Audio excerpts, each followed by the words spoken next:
Welcome back as we continue the series going down each team's schedule. First two episodes for the AFC East, we did the Bills first, Jets second. Now we're on to the Miami Dolphins. And starting with the trend and the way I believe the AFC East will go this year, it's going to be very close. And you can definitely make an argument for obviously the Bills, Jets, and Dolphins to win the AFC East because it is that close. For the Bills, I have them going 12-5. The New York Jets 11-6. Now we'll see how the Miami Dolphins will go. So just like the rest of the AFC East, they had all in terms of strength of schedule some of the toughest ones, and no doubt this is just like for the first two, not anything different from the Miami Dolphins. But I do have them going off an amazing start. So week one they faced the used to be San Diego, the LA Chargers. I have them winning this game. I think they'll easily overpower the Chargers. I know the defense could give them a little bit of issues, like I said, for the beginning for the Bills, Jets, and for all the teams in general. It's going to be a very slow start because of the preseason, not going to play your starters, and also having one less game. It's going to take a little bit to get in the rhythm, so this could be an upset. But for this one, I do have the Dolphins winning this one. I'm pretty sure if you look at for sports betting, they do have the Chargers as favorites in that one, which I'm a little bit surprised.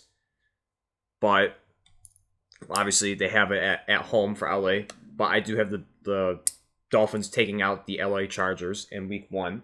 Starting off the week two should be easy one as well. Again, it's a divisional game, so it will be a little bit challenging. And this could be one of the games that New England steals from the division.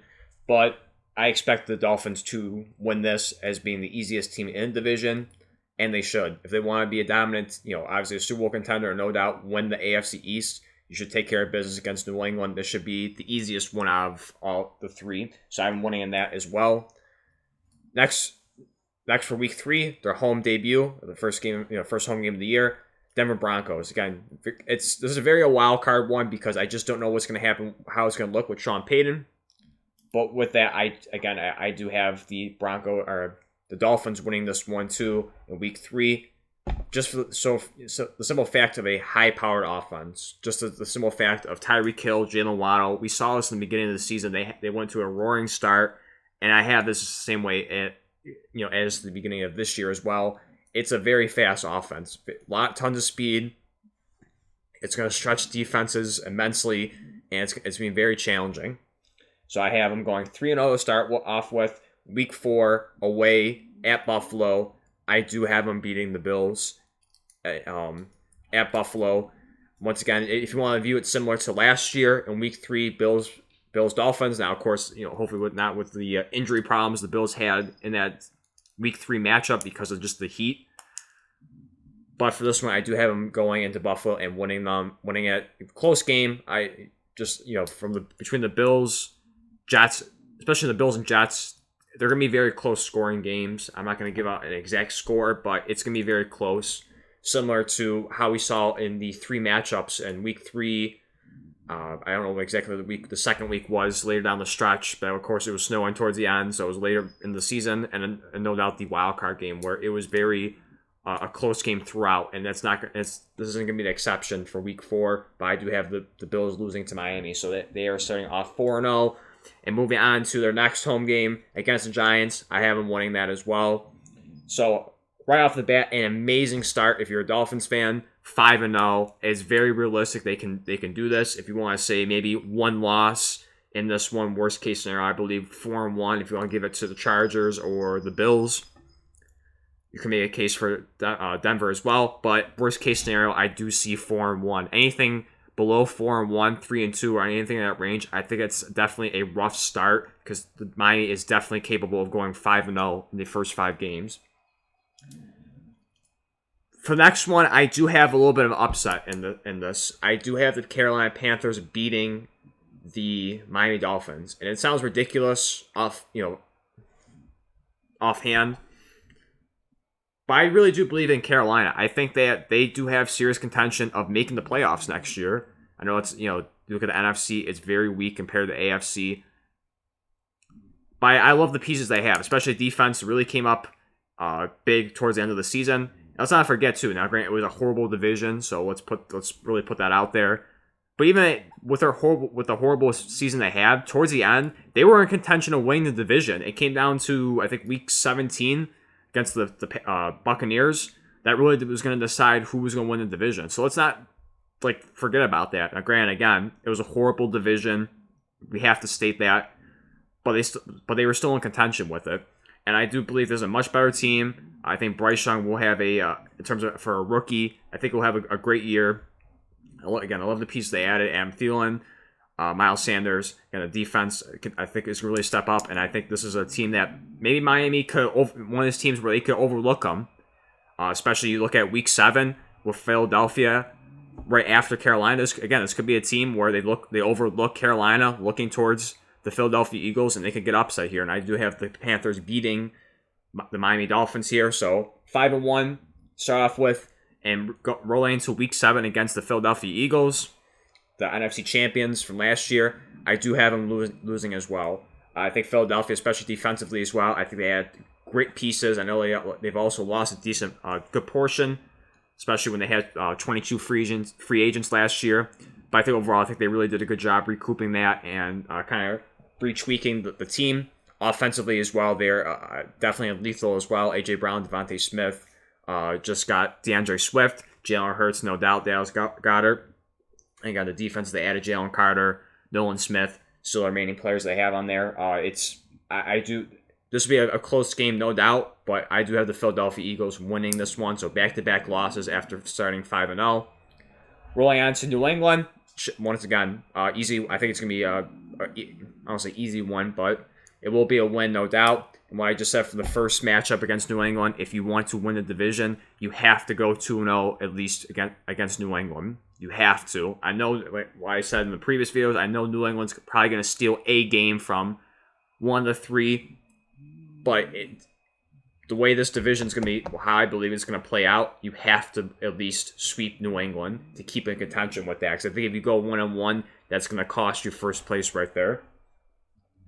So I do have the Miami Dolphins sweeping the New England Patriots. Move on to week 9, which is definitely going to be an interesting matchup. It's obviously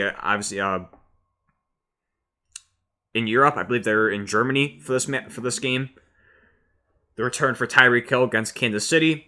Unfortunately, it wasn't in Kansas City, but no doubt it's going to be a very interesting matchup. But I do have the Kansas City Chiefs, the Super Bowl champs. I do have them winning against the Miami Dolphins in this one. I think Patrick Mahomes will pull it out and get the win over them. So if you go to, we're looking at the rest of the schedule for the bye week in week 10.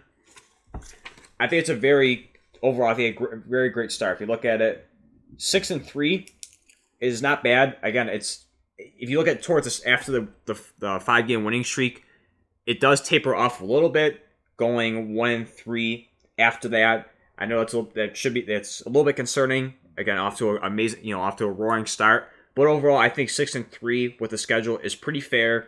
If you want to bump it up into maybe 7-2, again, if you want to just say they'll take down Carolina, I'll give you that if you want to argue with that. At best case scenario, I think 7-2. Of course, you're me, hoping to take down Philadelphia and Kansas City, but these are probably the most likely losses on this one. So 7-2, 6-3, but for this one, I will say they will go 6-3 before the bye week. So coming off from the bye week, the Raiders, I have them winning against the Raiders. First matchup against the Jets, I do have them beating the Jets away. Week 13, Washington, I think it should be an easy one. I know Washington does have a great defense, but it's just a quarterback play with Sam Howell and Tua. No doubt Tua is a much superior quarterback than Sam Howell, and I think that's where it's really going to come down to in this game. So right off the bat, after the bye week, after again a little bit concerning 1-3 start, or for the last 4 games before the bye, you're off to a roaring 3-0 start. Next, we have the Tennessee Titans. We don't know who's going to be quarterback. I presume it's going to be Tannehill maybe, or you might see Will Levis. But regardless, I do have them beating Tennessee Titans. I know they do play tough defense, but offensively, they just don't have the firepower to go head-to-head with Miami. I mean, Derrick Henry, this will probably be his last year there. Wide receivers, nothing too crazy outside of Burks. I feel like they could have really wanted maybe an offensive weapon in the first round, but they went offensive line for obvious reasons for Taylor Wan leaving. But again, offensively, they just can't keep up with the high-powered, high-speed of Miami. So off the bat, that is a 4-0 start. Amazing, just like the beginning of the season, going 5-0.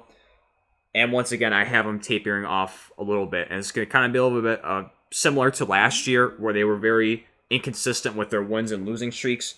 So for the second matchup for the Jets, Week 15 at home, I do have the Jets beating Miami. Dallas, I do have them beating Dallas at home. Again, I mean, Dallas, definitely will be a good team this year. But again, I just not sure about Dak Prescott. Very concerning, especially with towards the end of the season with the turnover problems. I don't know how he's going to be this year. I think he'll be fine, no doubt. They'll make the playoffs, but I have Miami should be more incapable of taking down Dallas in this one. I mean, outside of Diggs and Micah Parsons, I think the weapon should be more incapable of tearing up the defense. Even though Quinn's still the defensive coordinator, which is a huge key. So that could definitely be a big factor. But again, I have Dallas losing to Miami. And then for the final two, Week 17 for Baltimore, I have them losing. I have Miami losing to Baltimore. And in Week 18, I have the Bills getting revenge from Week 4 at Miami this time. Kind of switching back for Baltimore.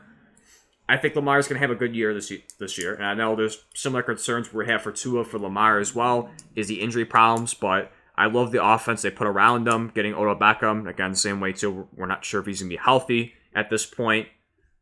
But also the other piece too with Zay Flowers along with Mark Andrews, great offensive line. Hopefully for KJ Dobbins, he's still there. But if we're doing how we look at best case scenario for every team, Baltimore is going to be a very tough team, and I think they'll get the win against Miami. And then for Buffalo, once again getting revenge off of Week 4's loss, and this could really come down to Week 18 against Buffalo, and for the rest of the division, Week 17, Week 18 is going to be the deciding factor. Most likely Week 18, that's probably going to be the win. Whoever wins that wins the division probably. But I do have Buffalo winning that. And that comes down to their official record for the 2023 season. That I project 11-6, same as the New York Jets at 11-6, and then for Buffalo 12-5. And that's where the big win comes in for them to take, at least for right now, in my my predictions for the division. First place, New England, you could probably guess, isn't going to be in that conversation for the first place spot. So by default, I do have the Bills winning the division. Along with, I don't know how it really plays out with AFC wins and also division wins, so I don't know who would be second and third, but at least for that, it'd be a tie at 11-6. And like I said, but at the beginning of the video, it's going to be very, very close. It's going to be probably the toughest division in the NFL, and it will come down to Week 17, most likely Week 18, to decide who is going to be the division winner. But no doubt, I think it's a great season for Miami. I could definitely see all three of these teams in the division making the playoffs, but no doubt, again, a great season. Again, a little bit inconsistent at times. Has that I listed 5-0, then they go 1-3, then they go 4-0, and then 1-3 once again. Similar to what I said from last year, where they were very up and down. Even last year too, towards the end, they had that losing streak, but ultimately they do make it in 11-6. And for this one, of course, the biggest question is going to be Tua's health. The offensive line that they didn't really help. I know they signed former Patriots offensive lineman, I believe, Wynn, to help bolster that offensive line. But regardless, the big concern is no doubt Tua's health. Many people thought he should have retired last year after having multiple concussions, and he also admitted to himself that he did think about that. So that's no doubt that is the biggest what if for this team. But I do expect him to really bounce back after last few seasons of just injury riddles. I think he will play almost the whole season. Maybe a game or two he'll miss, but no doubt I think he'll be relatively healthy for the whole season.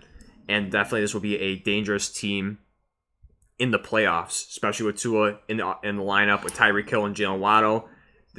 You could definitely make an argument of Super Bowl contenders just with the high-powered offense they have. But like I said, Wrapping up, I do have the Miami Dolphins going 11-6. Let me know your thoughts down below on my predictions. If you do like it or not, let me know your thoughts down below. But with that being said, thank you for watching. I'll see you next one.